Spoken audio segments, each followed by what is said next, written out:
sono Filippa Elisa, vengo da Schio, in provincia di Vicenza, e frequento il primo anno di ITS Meccatronico.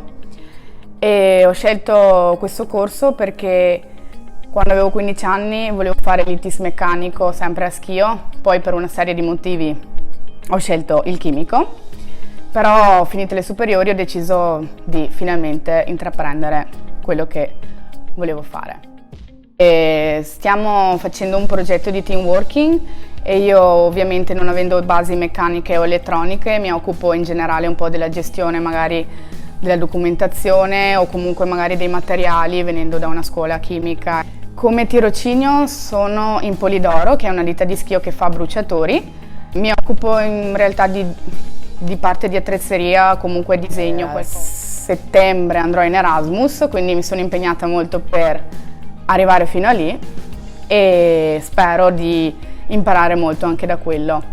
Non mi spaventa il fatto di essere una ragazza, perché per me l'importante è la passione che uno mette e niente, spero 2 anni di imparare il più possibile, perché appunto non ho basi, ce ne metterò tutta. Per quanto riguarda le materie, non mi sento da meno di qualcun altro che magari ha delle basi meccaniche o elettriche, non so, perché comunque aiutano i professori e aiutano i compagni molto, quindi non c'è da preoccuparsi assolutamente, se si ha voglia si fa tutto.